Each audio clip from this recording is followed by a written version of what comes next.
वर्ष दिनपछि एउटा छोरो जन्म्यो। कुरो हर्षको थियो। त्यसमा अझ थप हर्ष के भइदियो भने छोरा जन्मेको केही दिनपछि नै मेरो पदोन्नति भयो।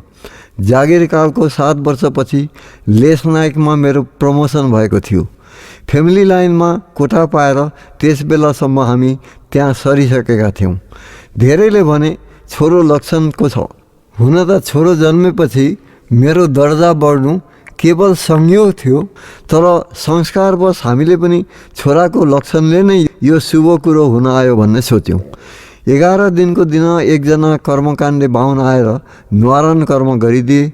नक्षत्र र राशि जुराएर लेखबहादुर नाउँ राखिदिए। हामीले भने उसलाई मायाले काले भन्थ्यौँ। छरछिमेकमा धेरैले भने, ओहो छोरो पनि जन्मनु, यता मान पनि बढ्नु, खसी नै काटेर हर्ष बढाइ गर्नुपर्ने हो तपाईँले। मैले पनि विचारेँ अब छोराको अन्नप्रसन्न गर्दा काट्न पर्ला खसी र भोज खुवाउनु पर्ला इष्टमित्र छरछिमेकी सबैलाई। त्यसको निम्ति एउटा निकै हुर्किसकेको पाठो पनि हाटबाट किनेर ल्याएँ। 6 महिना जति घरमा पाल्दा निकै पुष्ट हुन्छ भन्ने सोच थियो। म बालबच्चे लाइनमा सरेपछि पनि मेरा सोल्टी फुर्सदको बेला भेट गर्न आइरहन्थे। कहिलेकाहीँ मेरैमा खाना खाएर जान्थे।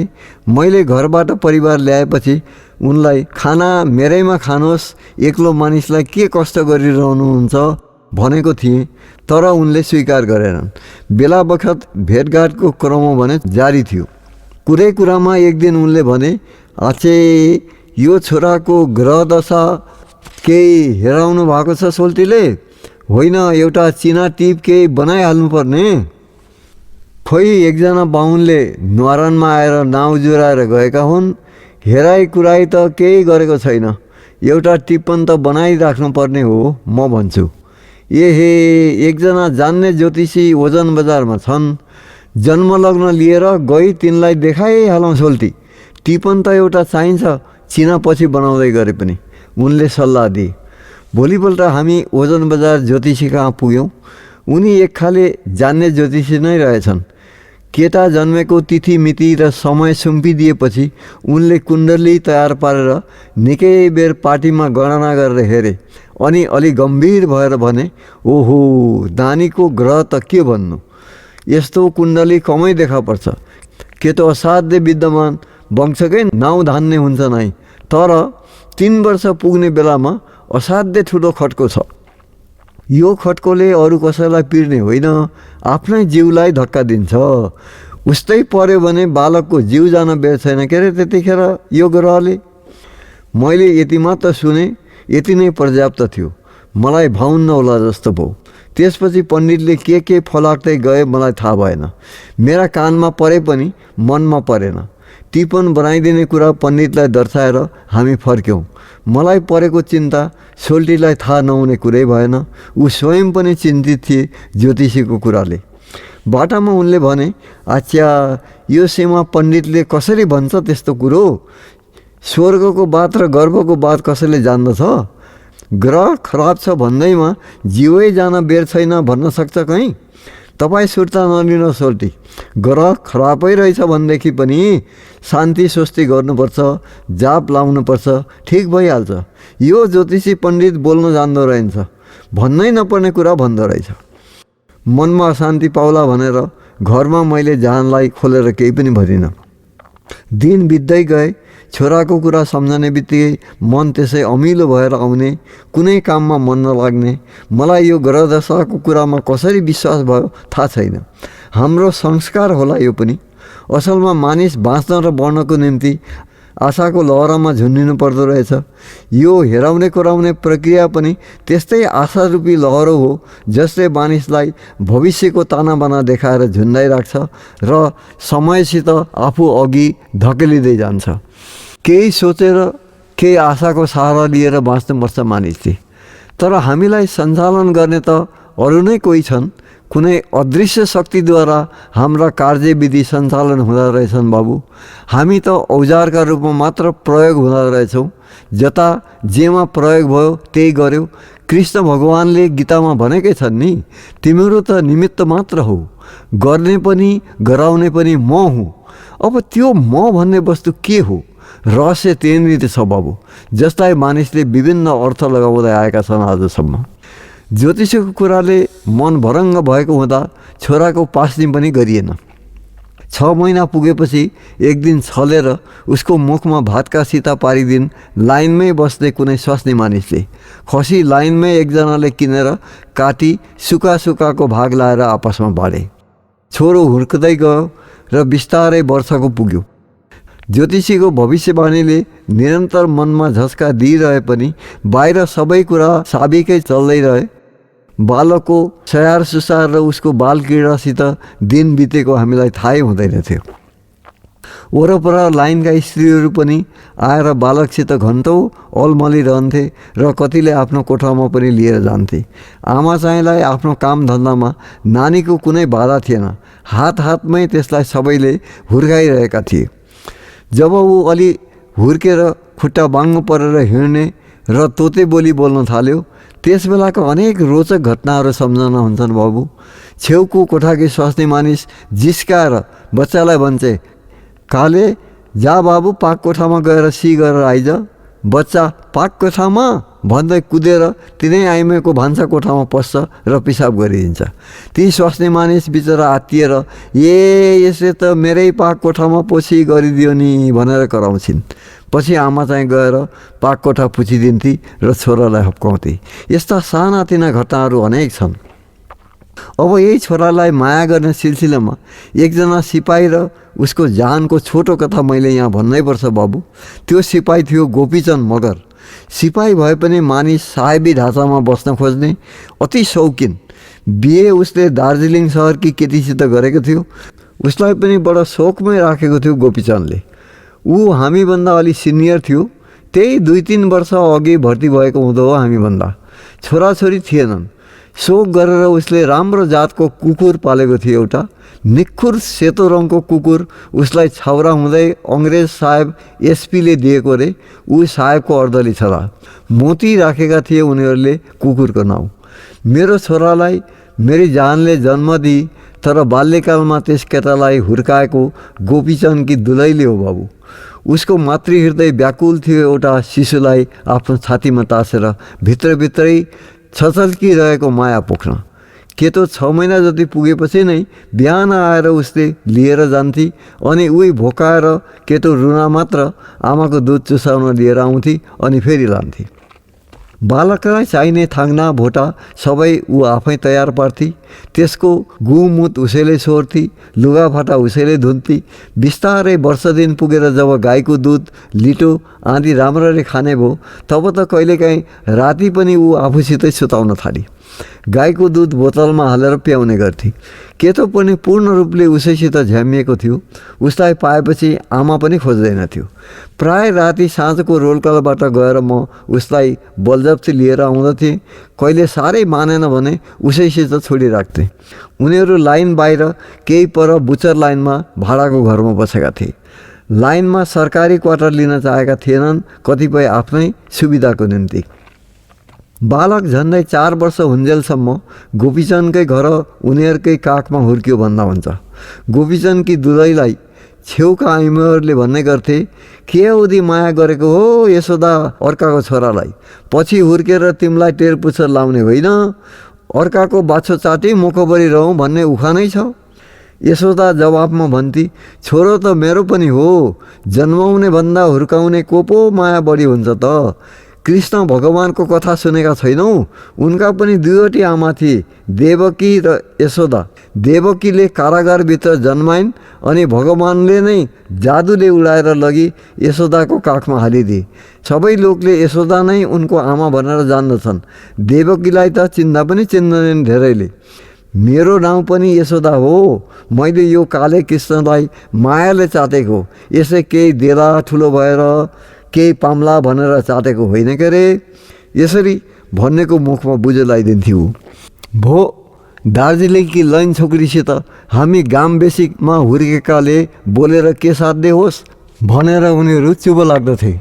यता एउटै परिवार जस्तो भएर बसेको यो मान्छे गोपीचन्द केही वर्षपछि उसको जीवनमा एउटा अचम्मको घटना घट्न आउँछ बाबु। कसैले नचिताएको अनौठो काम गर्छ गोपीचन्दले। हिउँदको दिन थियो।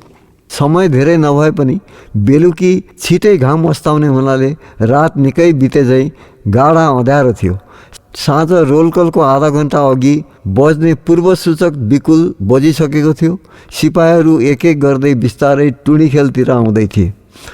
जमदार सुखबहादुर राई र हवलदार गोवर्धन गुरुङ दुवै आफआफ्नो क्वार्टरबाट निस्केर फ्यामिली लाइन पार गरी पोखरीको छेउबाट टुँडी खेलतिर गफ गर्दै आफ्नो सुरमा अघि बढिरहेका थिए। टुँडी खेल र बेरेकको माझबाट एकजना एक हातमा नाङ्गो खुकुरी उज्याएर हुन्डरी जस्तो प्रबल बेगले हवलदार र जमदारको छेउ आयो र दुवैजनाको गर्दनै ताकी खुकुरीले छप्काएर आफू पोखरीमा झम्म फाल हाल्यो। हवलदार र जमदार दुवै भुइँमा भक्क लडे। टुँडी खेल छेउछाउमा उभिएका सिपाहीहरू के भो भन्दै त्यतातिर दौडे। लाइनमा आइमै केटाकेटी सिपाहीहरू पोखरीमा झम्म गरेको शब्द सुनि कोठाबाट बाहिर निस्के। औलोको जाडो केही दिनदेखि निकै चम्केको हुनाले साँझ पोखरीमा नुहाउन कोही आउँदैनथे। नुहाइहाले पनि पोखरीमा कोही पस्दैन। यो पोखरीमा तल केही प्रेतात्मा छ र यसले तान्छ भन्ने सबैको धारणा छ। छेउमा बनेको सिँढीबाटै मानिस बाल्टीमा पानी उभाएर माथि नुहाउँछन्। पोखरीमा के को शब्द हो? अँध्यारोले गर्दा भुइँमा लडेका घाइतेहरू कालो टाटो जस्तो मात्र देखिए। उनीहरू चिच्चाइरहेकाले मात्र त्यता सबैको ध्यान पुग्यो। सिपाहीहरू नजिक पुगेर दुवैजनालाई उठाई अफिसको बरन्डामा ल्याए। अलार्म बज्यो। सबै सिपाही टुँडीखेलमा भेला भए। दुईजनालाई काटेर पोखरीमा फाल हाल्ने व्यक्ति उम्केर बाहिर भाग्ला भनेर पोखरीको चारैपट्टि घेराउ गरियो। घाइते दुईजनालाई अस्पताल पुर्याइयो। वास्तवमा दुईजनाको गर्दन ताकेर हानेको भए पनि जाडो दिन हुनाले दुवैले पुलिस ग्रेड कोट लागेको हुँदा खुकुरीको चोट कोटमाथि पर्न गएकोले उनीहरू त्यति जोखिममा परेनन्। चोट सामान्य थियो। औषध उपचारले केही दिनपछि नै घाउ निको भयो। तुरुन्त सबैतिर खोज तलास गर्दै जाँदा पत्तो लाग्यो यसरी हावाको बेगमा दगुर्दै आएर दुईजनालाई छप्काई पोखरीमा हाम फाल्ने व्यक्ति थियो गोपीचन्द। उसकी स्वास्नी यशोदाले खुकुरी हातमा लिएर घरबाट निस्केको देखेकी थिए। उसले स्वास्नीलाई केही भनेन। कोठाबाट हानिएर निस्की एकातिर लागेको मात्र उसले देखी। अब उसकी स्वास्नीलाई कोठामा थुनी बाहिरबाट पहरा बसाइयो। हुनसक्छ गोपीचन्द पोखरीबाट उम्केर स्वास्नीलाई भेट्न आओस्। हुनसक्छ पोखरीमा डुब्दै डुबेन, अन्यत्रै उम्कन सफल भयो। त्यो कठ्याङ्ग्रिने जाडोमा रातभरि पोखरीको पहरामा बसे सिपाहीहरू कोही डरले, कोही चिन्ताले, कोही उत्सुकताले फ्यामिली लाइनमा होस् वा बेरेकमा कोही सुत्न सकेन त्यो रात। भोलिपल्ट बिहानसम्म लास निस्कन्छ भन्ने थियो तर निस्केन। पौरन जान्ने माझीहरू ल्याइयो। उनीहरूले पौरेर लासको खोजी गरे। वास्तवमा गोपीचन्दको लास पोखरी तल माटामा भाँसिएको लोहाको ठुलो डन्डीमा अल्झेको रहेछ। त्यहाँबाट छुटाउने बित्तिकै लास पानीमाथि तरियो। निकालेर दाह संस्कार गरियो। यशोदाको माइत दार्जिलिङमा खबर पठाइएको थियो। केही दिनपछि उसका दाजु आएर लिएर गए उसलाई। यो घटनाको पछि दार्जिलिङबाट कोही आइपुगुन्जेल मेरैमा बस्ने आग्रह मैले गरेको थिएँ। ऊ मानिन। आफ्नै कोठामा बसी विधिअनुसार लोग्नेको काजक्रिया गरी उसले। जानभन्दा अघि हाम्रो कोठामा आई ऊ। अनि जाने बेलामा त्यो बालकलाई काखमा लिएर यसरी रुन थाली, बाबु हामी कसैले पनि आँसु रोक्न सकेनौँ। हामी पनि रोयौँ उसितै। मैले धेरै सम्झाएँ उसलाई, अलि ठुलो होस् यो केटो, म आफै लिएर आउँला दार्जिलिङमा यसलाई र भेट गराइदेऊ न तिमीसित भनेर आश्वासन दिएँ। बिदाको बेला अशुभ नहोस् भनेर बल्ल तल्ल उसले आँसु रोकी। उसको बिलौन र वेदना धेरै मात्रामा माई यशोदाको जस्तो थियो जब कृष्ण बिदा भएर मथुरा प्रस्थान गरेका थिए। माया ममताले जन्मगत नाता हेर्दो रहन्छ बाबु। उदार हृदयले नाता कुटुम्बको घेरो मान्दो रहेनछ। आखिर यो संसार एक अर्काको मायामै टेकिएको छ। रसिलो हँसिलो पनि छ, नभए यो मरुभूमिमा परिणत हुने थियो। गोपीचन्दले यस्तो जघन्य कार्य किन गर्यो? उसलाई आर्थिक कष्ट पनि थिएन, राम्रै दरमा पाउँथ्यो। धेरैजसो साहेबकै अर्दलीमा बस्ने हुनाले साहेबले पनि उसलाई बकस दिइरहन्थ्यो। स्वास्नी बुन्ने तुन्ने काममा दक्ष थिए र आफ्नो हातको सिपबाट ऊ पनि केही कमाउँथे। काँटा कुर्चीको काम ऊ राम्रो जान्दथे। नानीहरूको भोटा, नेपकिनहरू सिउँथी, स्वेटर गलबन्दी आदि बुन्थी। आफ्नै कमाएको पैसाले उसले निकै गहनाहरू पनि बनाएकी थिए। भित्रभित्रै गोपीचन्दलाई दुईवटा कुराको पीड थियो क्या हो। एउटा उसको सन्तान थिएन। यस विषयलाई लिएर स्वास्नीसित उसको ठटाक ठुटुक परिरहन्थ्यो अरे। स्वास्नीले उसलाई भनेको पनि थिए अरे, अब मबाट भएन तिमी ल्याऊ अर्की, म रोक्दिनँ। सकिएछ मिल्न भने बसौँला सँगै, नभए म बरु माइतै गएर बसौँला। एकमुठी खाना र एक झुम्रो लाउन दिन नसक्ने मेरा माइती पनि छैनन्। तर गोपीचन्दले त्यो आँट गर्न सकेन। हो त आफ्नै स्वास्नीको मायाले उसलाई छेक्यो, हो त समाजमा हुने दुर्नामले उसलाई छेक्यो। उसलाई अर्को पीर के थियो भने ऊभन्दा मुनिका धेरैको पदोन्नति भइसकेको थियो। उनीहरू लेसनायक भइसकेका थिए।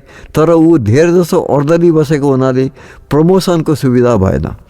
उपरोक्त दुवै कुराले गोपीचन्दमा हीनताबोध थियो, भनौँ लघुताभासको शिकार थियो। ऊ हीनताबोध एउटा यस्तो कुरो हो जसले मानिसमा मानसिक विकृति धरि ल्याइदिन्छ। कहिलेकाहीँ ऊ अनौठो प्रतिशोधको भावनाले पीडित हुन्छ अनि आवेशमा आत्महत्या गर्न समेत तत्पर हुन्छ। गोपीचन्दले पोखरीमा फाल हान्नु अघि हवलदार र जमदार दुवैमाथि प्रतिशोध लिएको थियो। यद्यपि उसको पदोन्नति नहुनुमा उनीहरू पूर्ण रूपले जिम्मेवार होइनन्। उसले उनीहरूलाई सिद्ध्याएँ भन्ने ठान्यो, तर उनीहरूलाई भने विशेष केही भएन। पछि दुवै स्वस्थ भए। गोपीचन्द आफै उनीहरू स्वस्थ रहेको हेर्न बाँचेन। यो संसारको निम्ति उसको इहलीला समाप्त भयो। यो पोखरीमा डुबेर मर्ने अर्को एउटा जनजाति केटाको पनि सम्झना हुन्छ मलाई अहिले। उसलाई टार्जन भनेर बोलाउँथे सबैले। के त ज्यादै कमकर्मी भएर पनि किन हो उसका बाबुआमा उसलाई ताडना गरिरहन्थे। एक साँझ बाबुआमा कतै गएका थिए। ऊ घरको कामधन्दा सकेर पोखरीमा नुहाउन गएछ। फेरि ऊ फर्केर आएन। उसको लास मात्र फेला पर्यो। यिनै घटनाले गर्दा यस पोखरीले भुतिया पोखरीको पनि नाउँ पाएको थियो। गोपीचन्द र उसकी जानभित्र हामीले पाएको आत्मीयता यसरी समाप्त भयो।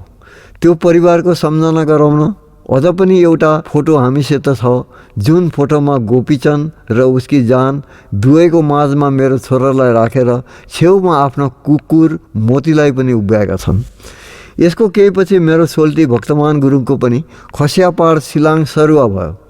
भर्तीकालदेखि मलाई सबै कुरामा सघाउँदै आउने, जहिले पनि उचित सल्लाह दिएर मेरो मनोबल बढाउने, आड भरोसा पुर्याउने हितैषी मित्र पनि मदेखि टाढा जाँदै थिए। यसै त रहेछ यो संसार। जीवन बाँच्न र बढ्न आवश्यकता अनुसार कुनै अदृश्य शक्तिले मित्र दिँदा रहेछन्। तिनको काम सकिएपछि ती लाखापाखा लाग्छन् र फेरि नयाँ आकारसित मित्र भएर आइपुग्दा रहेछन् सघाउन। त्यसरी नै नयाँ नयाँ समस्याहरू पनि देखा परिरहँदा रहेछन्। मेरा पुराना मित्रहरू हराउँदै गएका थिए, तर समस्या चाहिँ नयाँ नयाँ पलाउँदै थिए। समस्या मुक्त कहिले हुन्छ र मानिस जीवन छौन्जेल, जहाँ जीवन स्वयं एउटा समस्या हो। छोरो 4 वर्ष हिँड्दैछ। उसको बाल क्रीडामा हामी मक्ख छौँ। जीवनका कैयौँ कटुता बिर्सिएका छौँ यो बालकको बाल लीलाभित्र। 3-4 वर्षभित्र केटाको ठुलो खट्को छ भन्ने ज्योतिषीको बाणीको असर पनि केही शिथिल अनुभव गरेका थियौँ। यद्यपि सम्झना हुँदा झस्का चाहिँ परिरहन्थ्यो मनमा। एक दिन बच्चालाई ज्वरो आयो। आमा चाहिँलाई दिनभरि जसो झिझ्याइरह्यो र दुधसम्म पनि खान मन गरेर। हामीले घरेलु औषधमूलक केही खुवायौँ। राति केही पछि ऊ निदायो, तर बिहान भएपछि फेरि उखरमाउलो गरी रुन कराउन थाल्यो। लुगा फेरिदिन भनेर भित्रको भोटो छोडाउँदा पछाडि पिठोमा एक ठाउँ बिमिरा जस्तो रातो भएर उठेको थियो। त्यसैको पीडाले ज्वरो आएको रहेछ र ऊ झिझ्याउँदो रहेछ। छिमेकका 1-2 जनाले लौ पिलो निस्किएछ, यसलाई पुरा पाक्न दिनुपर्छ, नपाके हात लाउन हुँदैन भने सबैले। कसैले पिलाको मुख राखेर वरिपरि चन्दन घोटेर लाउनुपर्छ भने, कसैले परेवाको बिस्तर लाउनुपर्छ भन्ने सल्लाह दिए। धेरै कुरा गरिसकियो, तर 4-5 दिन भइसक्दा पनि खटिरो न पाक्छ न थाक्छ। त्यसताक पेनिसिलिन जस्तो दबाईको आविष्कारै भएको थिएन। डाक्टरसित पनि घाउको पीडा कम गर्ने वा सुकाउने जस्तो औषधि थिएन। घाउलाई निचर नाचर पारेर मलमहरू लगाइदिन्थे। पुलिस रिजर्भको छेउ चान्सिर डाक्टरको दबाईखाना थियो। चान्सिरलाई घाउ खटिरा अर्शरोग आदिको विशेषज्ञ मान्थे सबैले। ऊ कुनै शल्य चिकित्साको उपाधि प्राप्त गरेको डाक्टर होइन। आफ्नै प्रकारले पाकेको घाउ फोर्ने, काटेर पिलिएको पिप रगत निकाल्ने र जडीबुटी दबाईद्वारा घाउ निको पार्ने गर्थ्यो। सबैको सल्लाह अनुसार मैले बच्चालाई चान्सिरको दबाईखानामा पुर्याएँ। डाक्टरले खटिरा हेरेर भन्यो, भित्र मैला रगत पिप पिलिएर जमेको छ, म काट्छु घाउ। नाइनास्तीको कुरो भएन, चिकित्सकले भनेको कुरो। उसले सानो टिनको डब्बाको ढकनी जस्तो पातलो टिनको पातोले घाउ काट्न आरम्भ गर्यो। केटो कहालिएर रुन थाल्यो। निसासिएर रुँदै बेहोस जस्तो भयो बालक। डाक्टरको त्यो कोठा रक्ताम्य भयो। सारा पिलिएको रगत पिप निकालेपछि रुईले पुछपाछ गरेर मलमको लेप लगाइदियो। बेहोसीको अवस्थामै बच्चालाई घर लिएर आएँ। ऊ त्यसै लल्याक लुलुक परेको छ, रुन कराउन केही छैन, सातो हराइझै भएको छ। ऊ मनमनै विचारे, ज्योतिषीले भनेको खटको यही रहेछ। हो त पुत्र सुख मलाई छैन, जिउ जान बेर छैन भनेका थिए ज्योतिषीले। अब यति नै रहेछ क्या र उसको जीवन लीला। आखिर यत्रो संसार सञ्चालन गर्ने त्यो अदृश्य शक्तिले यस्तो असुहाउँदो खेल किन खेलेको हामी निरह प्राणीसित? 4 वर्ष मात्र समयको दम भराएर फेरि मेरै परिवारमा यो बालक किन पठाएको? यस्तै अनेकौँ तर्कना उठिरहे मनमा। भोलिपल्ट बिहानदेखि मुखबाट केही शब्द निस्क्यो उसका। ऊ सुस्तसित ऐया आथो गर्न थाल्यो। फकाइ फुस्ताइ केही साबुदाना र दुध खुवाइयो। उसकी आमा र म केही आशान्वित भयौँ। जुन दैवी शक्तिलाई हिजो गुनासो पोखेको थिएँ, मनमा नै त्यही ईश्वरीय शक्तिलाई धन्यवाद दिएँ। 1 सातासम्म दैनिक चान्सिर डाक्टरकोमा पुर्याउँदथे बच्चालाई। उसले घाउ धोइधाइ पारेर फेरि नयाँ मलम पट्टी लगाइदिन्थ्यो। घाउ अब बिस्तारै ओभाउँदै गयो, तर पूर्ण रूपले निको हुन महिना दिनभन्दा बढ्ता समय लाग्यो। अहिले 40 वर्ष पुगिसक्यो बाबु मेरो छोरो। अहिले पनि लुगा पल्टाएर उसको पिठ्यौमा हेर्नु हो भने त्यो घाउको खत पाउनुहुनेछ। जे होस्, एउटा ठुलो खड्गो टर्यो बाबु। त्यसबेला मलाई ज्योतिषीले भनेको कुरामाथि विश्वास पर्न गयो। उनले भने बमोजिम छोराको ग्रह नराम्रै हुन् र ऊ मरणान्त अवस्थामा पुगेर फर्क्यो भन्ने लाग्यो। पछि समयसित मेरो मानसिक परिवर्तन हुँदै जाँदा लाग्न थाल्यो यो एउटा संयोग मात्र हो। नेपालीको उखान चितुवा कराएको, बाख्रो हराएको चरितार्थ भएको मात्र हो भन्ने विचार छु म अहिले पनि। ज्योतिषीले खड्कोको डर देखाउनु र छोरो पनि सिकिस्त बिमारी हुनु एउटा संयोग घटेको हो। ज्योतिषकै कुरा सत्य भन्न सकिँदैन। हुन त ज्योतिष शास्त्र एउटा वैज्ञानिक सत्यमा आधारित छ, तर मेरो जीवनमा देखा परेका पछिका घटनाले फलमा यसको हात हुँदैन भन्ने लाग्छ मलाई। त्यो एउटा विश्वास मात्र हो, धेरै अर्थमा अन्धविश्वास भने हुन्छ यसलाई। अनेक छन् बाबु मेरा जीवनसित तारतम्य राखेर त्यसबेला गुवाहाटीमा घटेका घटनाहरू सबै सम्झन कहाँ सकिन्छ। अब गुवाहाटीबाट सरुवा भएर शिलाङतिर लाग्ने बेला पनि निकट आउँदैछ। यहाँतिर मैले बिर्सन आँटेको एउटा कुरा पनि भनिहालौँ। छोरो 4 वर्षमा टेक्न खोज्दा एउटी छोरी जन्मी। त्यसको केही पछि नै मेरो पदोन्नति भयो। म लेसनायकबाट हवलदार भएँ। त्यसबेला असमको पुलिस विभागमा नायक हुने चलन थिएन र सोझै हवलदार हुन्थ्यो। एउटा बिल्लाबाट एकैचोटि 3 बिल्ला पाउँथ्यौँ। छोराको जन्मले पहिलो पदोन्नति ल्याएको थियो भने अब छोरीको जन्मले फेरि म 1 खुड्किलो माथि पुगेँ। छोरी घरमा आएको हामीले लक्ष्मीकै अवतरण सम्झ्यौँ। अब अलिकति त्यस बेलाको देशकाल परिस्थितिका कुरा पनि सम्झना हुँदैछ मलाई। प्रत्येक व्यक्तिको स्थितिलाई बाह्य देशकालको परिस्थितिले छोएको हुन्छ। यस बेला सारा देश भारतवर्ष एउटा अनौठो परिस्थितिको चपेरोबाट बढिरहेको थियो। आफ्नो साम्राज्यमा कहिले सूर्य अस्त नहुने प्रबल प्रतापी अङ्ग्रेज बहादुरको शासन बागडोर भारतभित्र सनै चुडान्तमा पुग्दै गइरहेको थियो भने अर्कोतिर त्यस परतन्त्रवादी शासन प्रणालीबाट देशलाई मुक्त पार्न उठेको स्वाधीनता सङ्ग्रामले पनि तेज गति लिइरहेको थियो। सङ्ग्रामीहरूमा मत एउटै थियो, अर्थात् परतन्त्रको जन्जिरबाट देशलाई मुक्त पारेर स्वायत्त शासन स्थापना गर्नु। तर त्यसको निम्ति उनीहरूले पन्था भिन्न भिन्नै अगालेका थिए। आन्दोलनलाई गति दिने मूल सङ्गठन हो भारतीय कङ्ग्रेस दल। यसले मूलतः शान्तिको पथ अँगालेको थियो। महात्मा गान्धीले यस सङ्गठनमा प्रवेश गरेपछि आन्दोलन गर्ने उनको हतियार ढुङ्गा, मुढा, लाठी, बन्दुक होइन, अहिंसा, असहयोग, धर्मघट, शान्ति थियो। उनले शत्रुमाथि अस्त्र प्रहार गर्ने होइन, उनीहरूले प्रहार गरेको अस्त्रको चोट सहने मन्त्र लिएका थिए। अङ्ग्रेजी सैन्य प्रहरीहरूको प्रहार सहेर मौन रूपमा वर्तमान शासन प्रणालीको विरोध गर्नु, सरकारी कार्यपन्थामा असहयोग गर्नु, सरकारी आदेशको उल्लङ्घन गर्नु, सिभिल डिसोबिडियन्स जसलाई भन्छन्, उनीहरूको मुख्य अस्त्र थियो। सरकारी कामकाजमा बाधा पुर्याउन जब कङ्ग्रेसी स्वयंसेवकहरू धरना बस्थे, पुलिसको लाठी प्रहारमा उनीहरू त्यहीँ ढल्थे, तर हात फर्काउँदैनथे। कङ्ग्रेसभित्र पनि विभाजन थियो। एक थरी गान्धी अनुगामी अहिंसाका पुजारी थिए भने अर्को थरी गरमपन्थी थिए। अङ्ग्रेजी सत्तालाई क्षति पुर्याउन उनीहरू कल, बल, छल सबै अस्त्रको प्रयोग गर्न चाहन्थे। कङ्ग्रेसकै एकजना अग्रज नेताजी सुभाष चन्द्र बोसले पछि आफ्नै विद्रोही दल स्थापना गरे, जुन दलले अङ्ग्रेजी शासन विरुद्ध उग्र कार्यहरू गर्न थाल्यो। अर्कोतिर विद्रोही साम्यवादी दल हिंसात्मक कार्यमा जुटेको थियो, जसबाट अङ्ग्रेजी शासन सत्ता दुर्बल बनोस्। पुलिस चौकी नष्ट पार्नु, रेल यातायात छिन्नभिन्न पार्नु, आवश्यक घाँटीका पुलहरू भत्काउनु, सैनिक अड्डाहरू तथा क्याम्पहरूमा लुकेर हमला गर्नु, यस्ता कार्यहरू ठाउँ ठाउँ हुन थाले। त्यसको फलस्वरूप अङ्ग्रेजी शासकहरू झन बौलाउँदथे र निरह जनतामाथि अत्याचार गर्थे।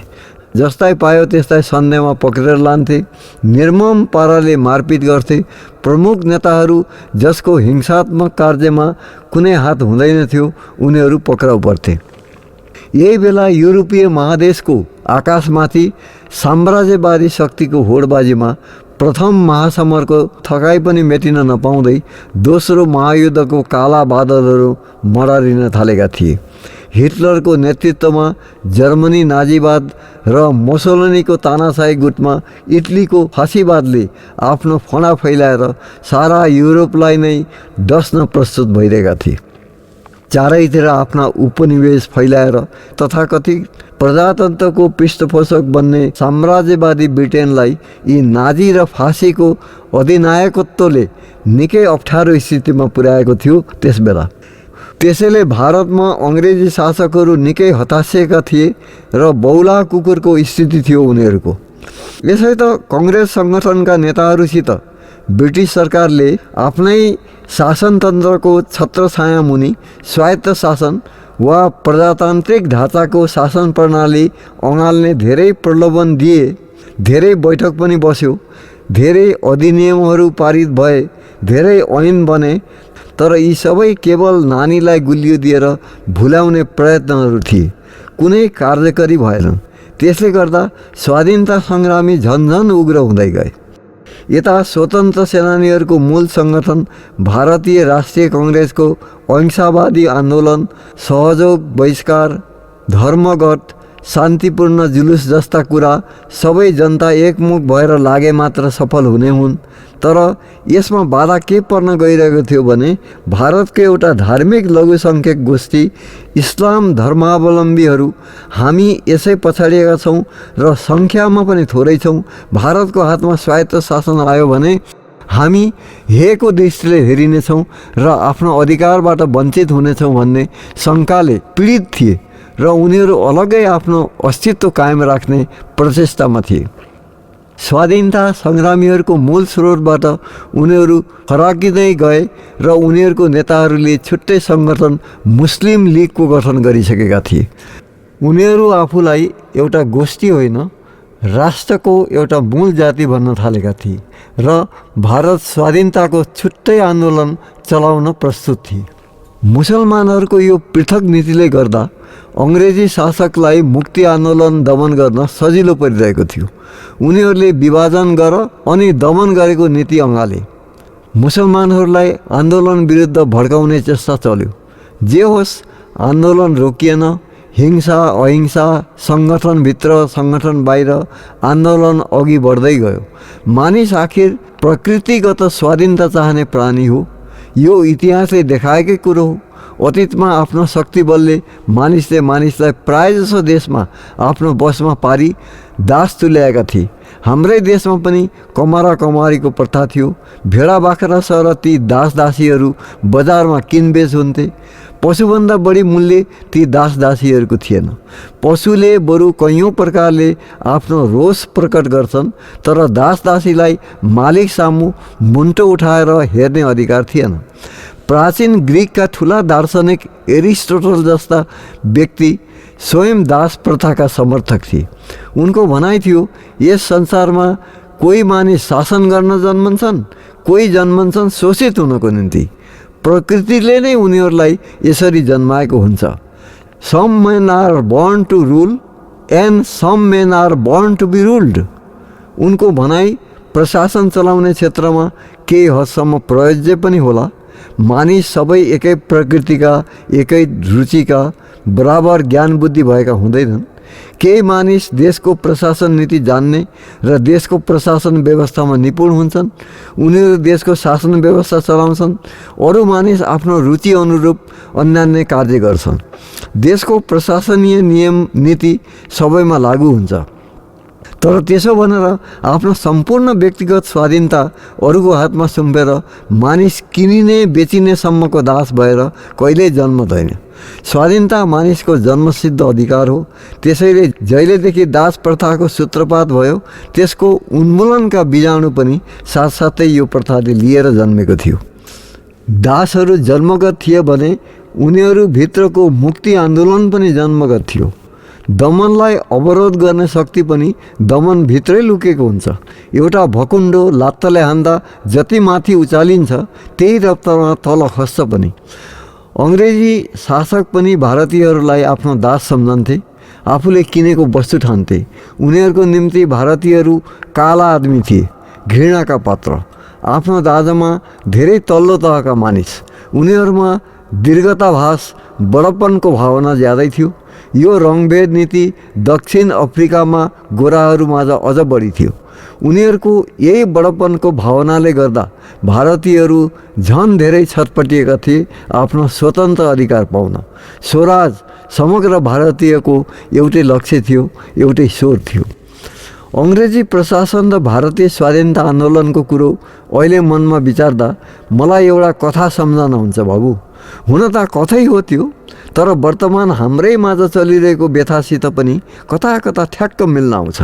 एउटा सम्पन्न परिवार छ, बुढाबुढी छन्, छोराबुहारी पनि छन्, केटाकेटी छन्।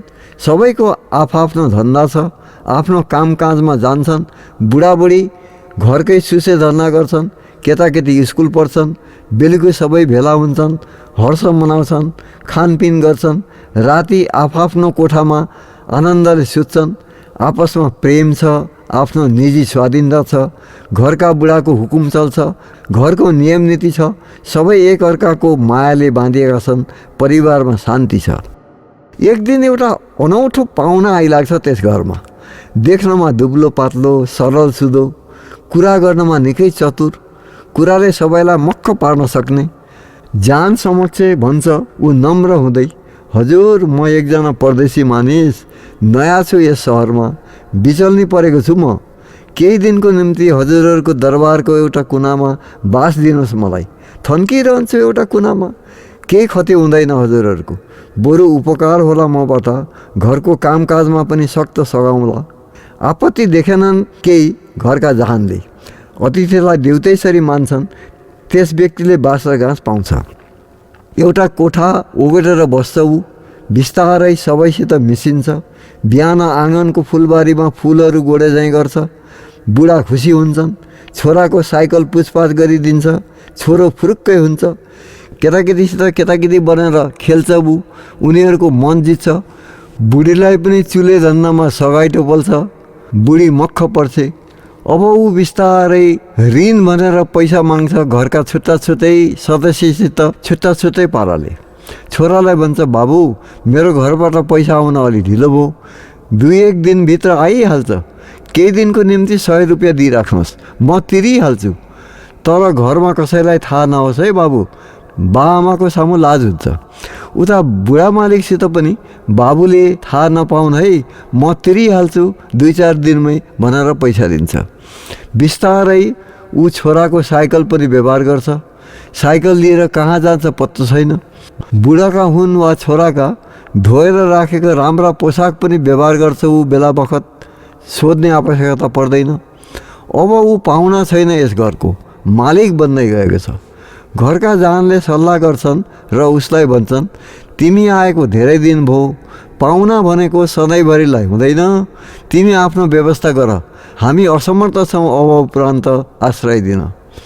अब नाटकले एउटा नयाँ मोड लिन्छ।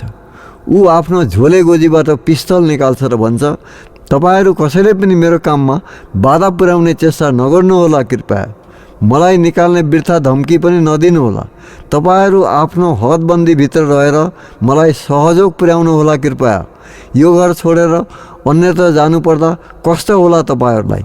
पुलिस थानामा खबर गर्ने चेष्टा गर्नुभयो वा अरू कसैसित मेरो कुरा गर्नुभयो, त्यसको परिणाम के हुन्छ तपाईहरू आफै बुझ्नुहुन्छ। म एक्लो छैन अनि तपाईहरूको हरेक गतिविधिमा हाम्रो दलको निगरानी रहनेछ। अबदेखि उता यो परिवारका सदस्यहरूले मस्तिष्कभित्र एउटा रोग बोकेर हिँडेका छन्। बस्दा सुत्दा खाँदा पिउँदा रोगले सधैँ अठाइरहेको हुन्छ उनीहरूलाई। उनीहरू कुनै काम कार्यमा मुक्त छैनन्, शान्ति छैन भित्र पनि बाहिर पनि। रोगले छोएपछि मानिस दुब्लाउँदै जान्छ, खिँदै जान्छ। अवश्य उनीहरू प्रतिकारको बाटो खोज्दैछन्, रोग निवारणलाई प्रयत्नशील छन्, फेला परेको छैन कुनै बाटो अहिलेसम्म। उनीहरू सङ्घर्षरत छन् मुक्तिको निम्ति, आफ्नो गुमाएको अधिकार पाउन लालाइ छन् अनि एक दिन मुक्त हुन्छौँ आशामा बाँचेका छन्। लौ हेर्नुहोस् बाबु, म कता आग्राको कुरा गर्दा गर्दै गाग्रो खनाउन पो पुगेछु यहाँ। यस्तै छ र त भनेको, वृद्ध भएपछि कुराको सिलसिला ठ्याम्मै रहँदो रहेनछ। एक थोक बोल्दा बोल्दै अर्को थोक केलाउन पुगिँदो रहेछ। सिलसिला कति बङ्गिएको छैन, सिलसिला कति बाङ्गिएको छैन। मूल कथालाई टेको दिन यस्ता उपकथा चाहिन्छन् उपन्यासमा। तपाईँ अघि बढ्नुहोस्। ठिकै छ बाबु, त्यसो भए बुढालाई त म सिलङ सरुवा हुन लाग्दाको कुरा गर्दै थिएँ। अङ्ग्रेजहरूले असममा तेल खानी कोइला खानी आविष्कार गरे। उनीहरूले असमको भूमि चियापत्तीको निम्ति उपयुक्त ठहराएर चिया उद्योग पनि आरम्भ गरे। उपर आसामतिर ठुला ठुला इलाका ओगटेर चियापत्तीको बुटो रोप्न थाले। यसरी आसाममा चिया बगान आरम्भ भयो। गुवाहाटीदेखि 20 माइल पर सोनापुरको छेउ भित्री गाउँमा पनि एउटा सानो चिया बगान थियो। केही मजदुरहरू बगानमा काम गर्थे। चिया बगानका मालिक चाहिँ अङ्ग्रेजहरू नै थिए। बगानका म्यानेजर, छोटा म्यानेजर जम्मै अङ्ग्रेजी गोरा थिए। एक दिन बेलुकी पख एसपी साहबबाट रिजर्भ लाइनमा खबर आयो, लौ सोनापुर चियाबारीमा बागीहरूले अर्थात् स्वाधीनता सङ्ग्रामीहरूले भनौँ लेबरहरूलाई भड्काएर गुलमाल गरे। गोरा मनिजरहरूमाथि हमला भयो अरे। झट्टै एक सेक्सन अस्त्रधारी सिपाहीहरू जानुपर्छ। अब के थियो, तुरन्त अलार्मको बिकुल बज्यो। डिप्टी नभएका सबै सिपाहीहरू टुँडीखेलमा भेला भए। रोलकाल भयो। 12 जना सिपाहीलाई तुरन्त तयार भएर निस्कने हुकुम भयो जमदार साहेबको। हवलदारमा म खटिएँ। मैले आफ्नो निरीक्षणमा एक सेक्सन बन्दुकधारी सिपाही लिएर जानुपर्छ चिया बगानमा। हामी आधा घन्टाभित्र तयार भएर निस्क्यौँ। कमर्सियल केरिङ कम्पनीको एउटा लोरी झिकाइयो। त्यसैमा हामी चढ्यौँ र सोनापुरको निम्ति रवाना भयौँ। त्यसबेला पुलिसको आफ्नो कुनै गाडी थिएन। सोनापुर चिया बगानमा पुग्न हामीलाई झन्डै 2 घन्टा समय लाग्यो। त्यहाँ चिया बगानका सौताली मजदुरहरू एकजुट भएर कोहलो मचाइरहेका थिए र गोरा म्यानेजरको बङ्गलातिर अघि बढ्न खोजिरहेका थिए। 4-5 जना गोरा साहेब पनि एक छेउमा उभिएका थिए। नजिकैको थानाबाट 3-4 जना सिपाही र एउटा छोटा दारोगा अर्थात् एएसआई पुगेर लाठीको बलले मजदुरहरूलाई अघि बढ्न रोकिराखेका थिए।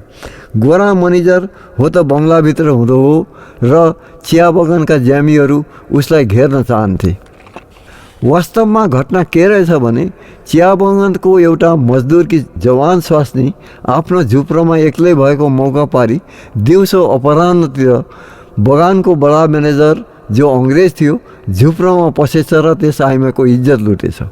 पहिले उसे अनेकौँ प्रलोभन दिएछ त्यस आइमाईलाई, रुपियाँ पैसा दिन खोजेछ, गहना लुगा दिने कबल गरेछ। ऊ कुनै प्रकार राजी नहुँदा गोराले बल प्रयोग गर्यो। त्यो तरुणलाई बलजफ्ती निर्मम प्रकारले चिथर्यो, टोक्यो र बलात्कार गर्यो। ठिक त्यही समयमा छोटो म्यानेजर पनि त्यहाँ आइपुग्यो। बडा साहेबको चर्तिकाला देख्यो। उसले आफ्नो तिर्खा मेटाएर आइमाईबाट अलग्गिने बित्तिकै छोटा म्यानेजरलाई असह्य भयो र खनियो त्यस अधमरी भइसकेकी आइमाईमाथि। त्यसबाट छुटकारा पाउन्जेलसम्ममा आइमाई बेहोस भइसकेकी थिए। आइमाईलाई अचेत अवस्थामा छोडेर दुवैजना साहेब बनाउँदा पिसाजहरू आफ्नो बङ्गलातिर लागे।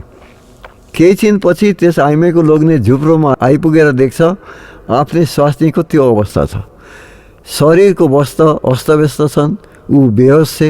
लोग्नेले पानी छम्क्यो, पङ्खा हम्क्यो र बल्ल होसमा ल्यायो। ऊ उठ्न नसक्ने अवस्थामा थिए। स्वास्नीबाट सबै कुराको स्थिति बोध भयो उसलाई। गोराहरूको अत्याचार सुन्ने साथ ऊ आफ्नो सौताली धनुकाँड लिएर निस्क्यो र छोटा साहेबको बङ्गलातिर लाग्यो। बङ्गला छेउ पुगेर आफ्नै भाषामा उसलाई लड्काउन थाल्यो। उसको धनुकाँडबाट बेखबर छोटा साहेब बाहिर के निस्केको थियो त्यो सौताल श्रमिकले उसलाई ताकेर एउटा काँड छोड्यो जो छोटा साहेबको तिग्रामा रोपिन पुग्यो। ऊ बौलाएर कराउँदै भित्र पस्यो र पिस्तल लिएर आई गोली चलाउन थाल्यो। त्यस बेलासम्ममा त्यो सौताल श्रमिक झाडीमा लुक्दै छिप्दै आफ्ना श्रमिकहरूको टोलमा पुगिसकेको थियो। गोलीको आवाज सुनेर सबै श्रमिक भेला भए। त्यो काँड हान्ने सौताल श्रमिकबाट सबै घटना सुने उनीहरूले, अनि उनीहरूमा कोलाहल मचियो। यता छोटा साहेबका नोकर चाकर कुदेर छेउको बगानमा अरू गोरा साहेबहरूलाई खबर गर्न पुगे। साहेबहरू आए। एउटा गोरा डाक्टर पनि आएर छोटा साहेबको प्राथमिक उपचार गरी उसलाई आफ्नै डिस्पेन्सरीमा लिएर गयो। घटनाको विवरण थाहा पाएपछि बगानका सबै मजदुरहरू प्रतिवादमा एक स्वरले कराउन थाले। उनीहरू बिस्तारै बडा साहेबको बङ्गला घेराउ गर्न अघि बढ्दै थिए। त्यही बेला बडा साहेबले आफ्नो राइफल निकालेर 2-3 राउन्ड गोली चलायो। अवश्य गोली कसैलाई लागेन। उसले मानिसलाई ताकेर हानेको पनि थिएन। केवल तर्साउनको निम्ति हावामा गोली चलाएको थियो। गोलीको आवाजले भिड केही दच्कियो। केही छिनपछि थानाका 4-5 जना पुलिस आएर श्रमिकहरूमाथि लाठी चलाएर घुइँचोलाई अघि बढ्नबाट रोके। श्रमिकहरू लाठीको चोटले कोही घायल पनि भए। उता श्रमिकका ढुङ्गाले केही पुलिसले पनि चोट पाए। यसै बेला हामी पुग्यौँ। त्यहाँ उभिएका कुहिरेमध्ये एकजनाले मलाई बोलाएर बढ्दै आउने श्रमिकहरूमाथि गोली चलाउने आदेश दियो। म ठुलो धर्म सङ्कटमा परेँ। एक त आदेश दिने यो व्यक्ति कुनै पुलिस अफिसर होइन, दोस्रो कसुर साहेबहरूको हो। उनीहरूले जुन करतुत गरे यी श्रमिकहरूले त्यसको प्रतिवाद गर्नु स्वाभाविक नै थियो। यी निरह श्रमिकहरूमाथि गोली चलाएर तिनको हत्या गर्नु मेरो विवेकले मलाई दिएन।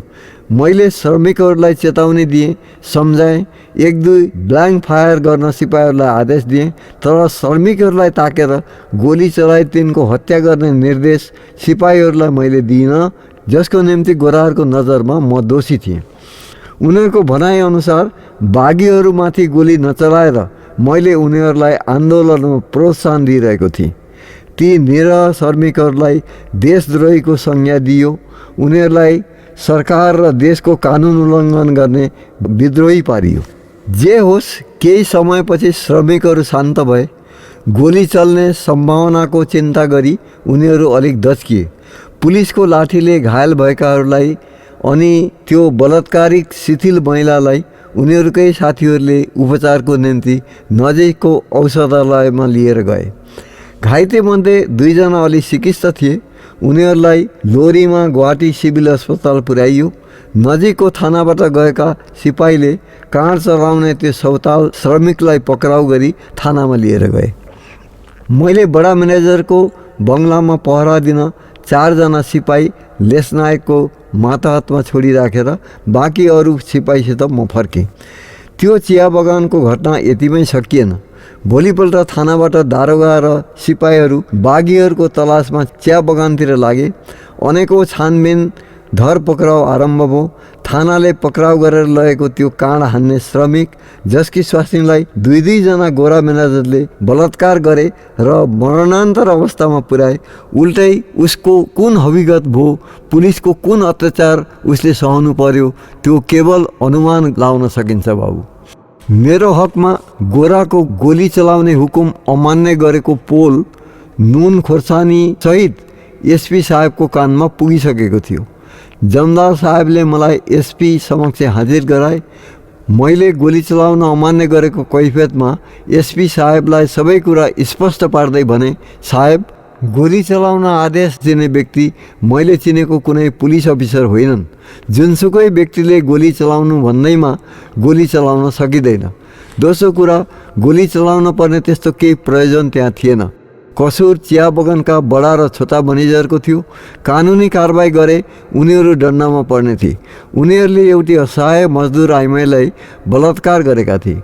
त्यसको लोग्ने जसले छोटा साहेबमाथि काँड हानेको थियो ऊ पक्राउ परिसकेको छ। अब ती बेकसुर श्रमिकमाथि गोली चलाउनु अन्याय हुने थियो। ती मजदुर कुनै बाघी होइनन्।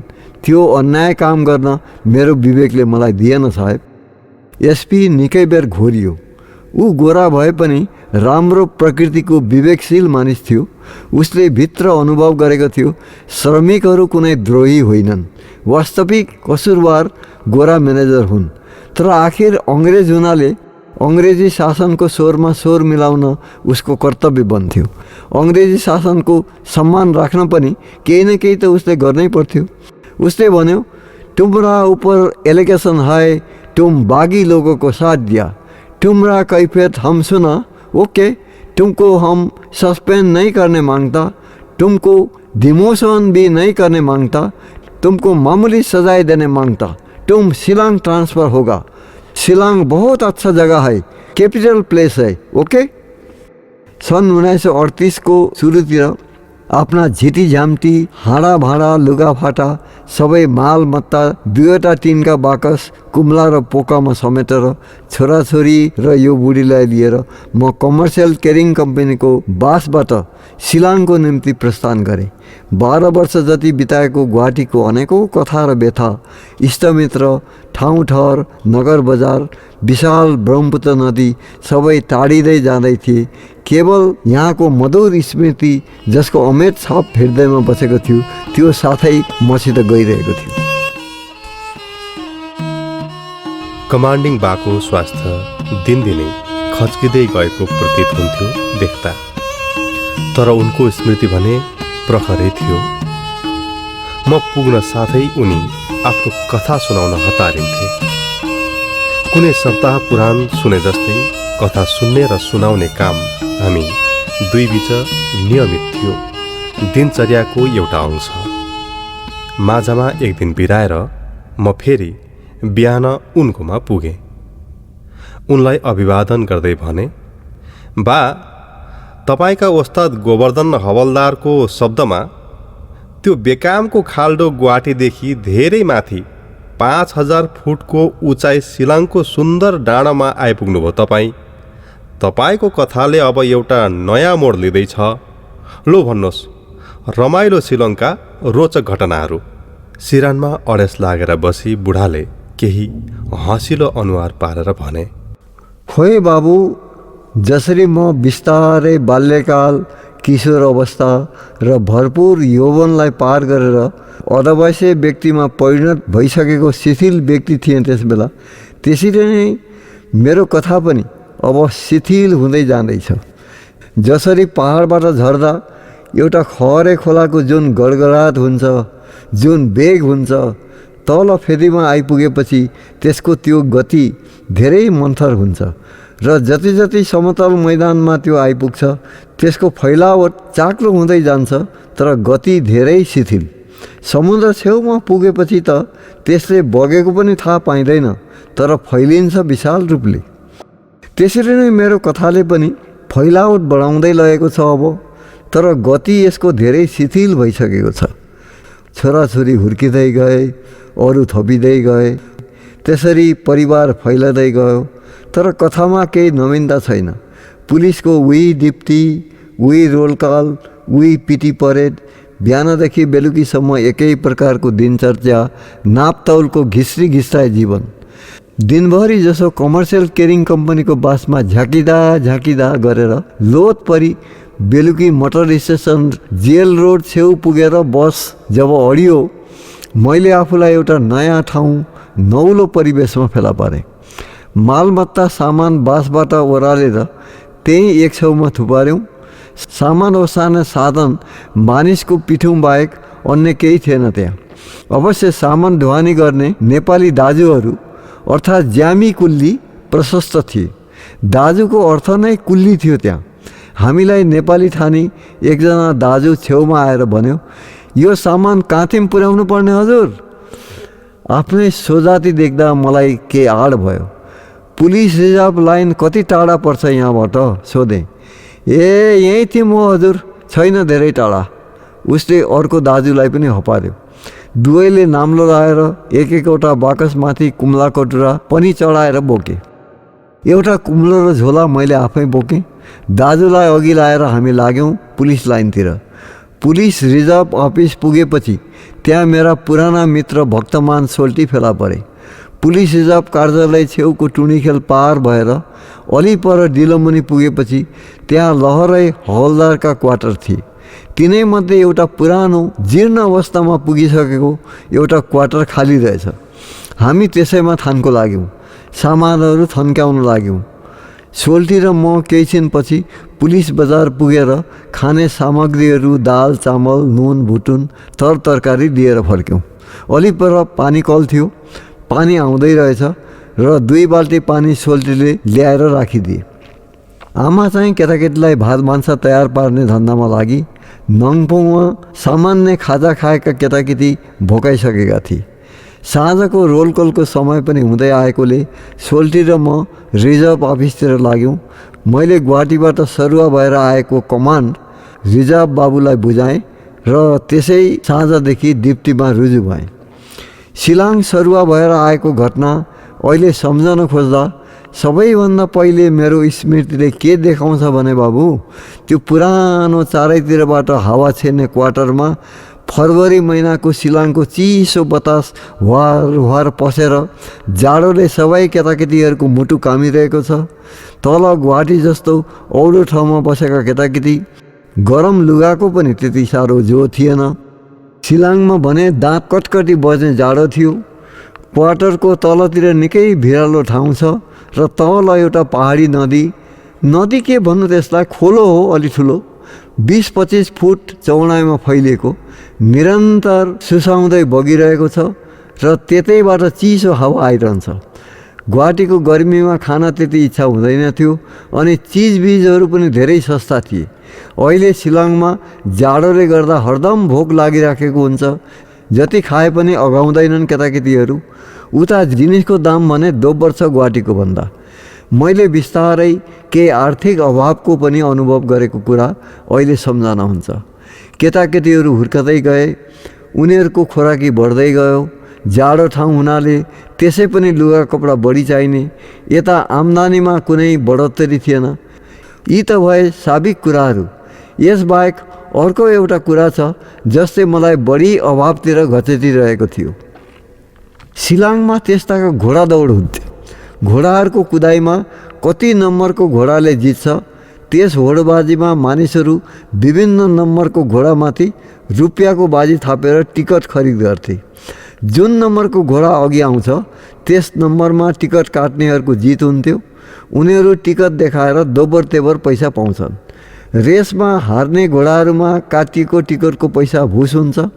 यो वास्तवमा भलादमीहरूको जुवा थियो जसमा घोडा पाल्ने मालिक, रेसमा घोडा दगुराउने जोकी र घोडामा दाउ लाउने बाह्य जनता सबै संलग्न रहन्थे। प्रत्येक शनिबार पोलो मैदानको छेउमा अवस्थित शिलाङको रेसकोर्स र त्यसको वरिपरि मानिस, थरीथरीका दोकान पसलेहरूले टम्म भरिन्थ्यो। यहाँ एक प्रकार मेला नै लाग्छ जहाँ रेस खेल्ने मानिसभन्दा बढी रेसमा घोडा दोगरेको हेर्ने रमिते हुन्थे।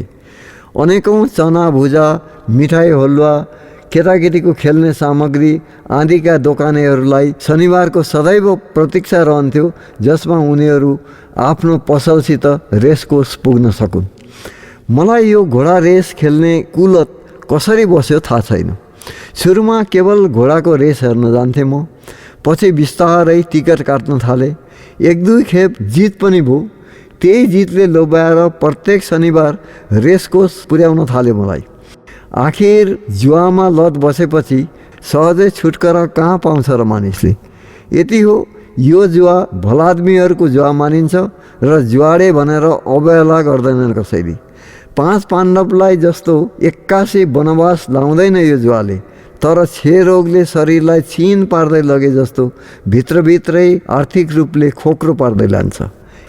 मलाई वर्ष दिन जस्तो रेसको यो नसाले व्याप्त पार्यो र आर्थिक दृष्टिले निकै घचलायो। तर बाबु, म भित्र ऊर्ध्वगामी दृष्टि सदैव सचेत रहँदै आएको छ। त्यसैले बेलैमा यो लतबाट छुटकारा पाएँ मैले। मेरो छोरो निकै हुर्किसकेको थियो। गुवाहाटी छँदै मैले आफै उसलाई नागरीको साउँ अक्षर चिनाएर मात्रा परिचय समेत गराएको थिएँ। निकै तीक्ष्ण बुद्धिको हुनाले महिना दिनभित्रै उसले मानिस तथा वस्तुहरूको नाउँसम्म लेख्ने र पढ्न सक्ने भएको थियो। अब उसलाई स्कुलमा भर्ती गर्ने चिन्ताले मलाई सताउन थाल्यो। कुन स्कुलमा लानु उसलाई? नेपाली पाठशाला छ पुलिस लाइनदेखि झन्डै 3 माइल टाढा गाडीखानामा। नेपालीहरूको बसोबास त्यही भेकमा बढी हुनाले त्यहाँ राधाकृष्णको मन्दिर, गोर्खा ठाकुरबाडी, यहाँका अवसर प्राप्त गोर्खा सैनिकहरूले धेरै अघि 1924तिर निर्माण गरेका थिए। मन्दिरकै छेउमा गोर्खा पाठशाला स्कुल पनि स्थापित छ, जहाँ माध्यमिकसम्म नेपालीमै पढाइ हुन्छ। यो मन्दिर र स्कुल निर्माणको निम्ति जयचन्द ठाकुर भन्ने गोर्खा फौजका व्यक्तिले जमिन दिएका थिए अरे। जमिनको साथै मन्दिर निर्माण कार्यमा उनले आफ्नो निकै पुँजी खर्च गरे। मेरो छोरो त्यसबेला केवल 5 वर्षको थियो। यो सहरदेखि ऊ परिचित पनि थिएन। भर्खर गुवाहाटीको समतल ठाउँदेखि आएको बच्चा केटाले शिलाङको डाँडा काँडा होचो अग्लो ठाउँको भेउ पाउन गाह्रो। उसलाई त्यति टाढा नेपाली स्कुलमा पठाउन सम्भव देखिनँ मैले। म त्यसै असमञ्जसमा परेको थिएँ। शिलाङ पुलिस रिजर्भ कार्यालयका दारोगा, जसलाई रिजर्भ बाबु भन्थे, ऊ बङ्गाली थियो। यता सिपाहीहरूको पोसाक उर्दीको स्टोर अधिकृत एएसआई पनि बङ्गभाषी नै थियो। त्यस्ताका शिलाङ सहरमा केही व्यापारीहरू मारवाडी, गढवाली, बङ्गाली थिए। फौजमा भर्ती हुने पुलिस, कुल्ली, दरबान चौकीदार, पियन, चपरासी, गोपालक धेरजसो नेपाली थिए। परिश्रमको काम गर्ने धोबी, मोची, हजाम, बुच्चर आदि बिहारी थिए। केही नगन्य 2-4 शिक्षित नेपालीहरू कुनै कुनै कार्यालयमा केरानी पनि फेला पर्थे। आसामेहरू त्यस बेलासम्म शिलाङ पसेकै थिएनन् भन्दा पनि हुन्छ। यदाकता 2-4 फेला पर्थे। पुलिस तथा आसाम राइफल र अन्य फौजमा भर्ती हुने केही राभा कछारी, बोडो, गारो फेला पर्थे, तर अधिकांश नेपाली थिए। त्यस बेलासम्म यहाँका रैथाने खसियाहरू सहरी क्षेत्रमा खुबै कम थिए। फौज वा पुलिसमा भर्ती हुँदैन थिए भन्दा पनि हुन्छ। मातृसत्ता जाति हुनाले खसिया नारीहरू बडा बजारतिर सागपात, तरकारीको दोकान गर्थे। पुरुष वर्ग दिन हजिरा काम गर्थे। काठ मिस्त्री, थापामा सामान ढुवानी गर्ने आदि काम गर्थे। कोही शिक्षितहरू अफिसमा पनि काम गर्थे, तर त्यो वर्ग साह्रै थोरै थियो। खसियाहरू धेरजसो गाउँ बस्तीमा, अर्थात् जसलाई भोई इलाका भनिन्छ, बस्थे। उनीहरू झुम खेती गर्थे। आलु र छरुवा धान लाउँदथे। पखेरा ताछेर गरा पारी खेत बिराएर कुलो लगाई धान रोप्न वा मकै छर्न अझ उनीहरूले जानेका थिएनन्। यो काम पछि पछि नेपालीहरूले थाले। बस्तीबाट खसियाहरू सल्लाहको चिरुवा दाउरा पिठुङमा बोकेर सहरमा ल्याई कडिङ कडिङ भन्दै डुलेर हालीको हिसाबले बेच्थे। फलफुल, आरु बखडा, मुसलेडी, पलम, नासपति, सुन्तला थापामा बोकेर बेच्दै हिँड्थे भुइँ खसियाहरू। लौ बाबु, सिलसिला फेरि अर्कैतिर फाल हाल्यो। म कहाँ छोरालाई स्कुल भर्ती गर्ने कुरामा थिएँ, 81 शिलाङकै परिक्रमा गर्न पुगेछु। त्यस्ताका आराम ब्रान्चमा 2 प्लाटुन अर्थात् 100 जना सिपाही थिए हुनन्, जसमध्ये अधिकांश नेपाली, प्रचलित सिलामी शब्दमा भनौँ भने गोर्खा वा गोर्खाली थिए। केही बडो कछारी गारो बाहेक उत्तर प्रदेशका केही बिहारी, केही कुमाई अनि एकाध झुक्कल पुक्कल अछामे पनि थिए। अब यति धेरै गोर्खाली थिए पुलिसमा, तर आफ्ना छोराछोरीलाई स्कुल पढाउने चिन्ता कसैलाई थिएन। एकजना गोर्खाली इन्सपेक्टर थिए बाबुलाल आले, जो पछि जेल सुपरिन्टेन्डेन्टसम्म पुगेर अवकाश लिए। तिनका छोरा हो त जेल रोड बङ्गाली हाई स्कुलमा पढ्थे। मलाई रिजार्भ बाबु र ईश्वर बाबुले छोरालाई नजिकैको जेल रोड बङ्गाली हाई स्कुलमा भर्ती गर्ने सल्लाह दिए। हो, यो स्कुल पुलिस लाइनबाट सबैभन्दा नजिक पर्थ्यो। केही 10-15 मिनट समय लाग्दो हो हिँडेर त्यहाँ पुग्न। त्यस्ताको स्कुलै पो कहाँ थिए र प्रशस्त। धेरजसो बङ्गाली स्कुलै थिए।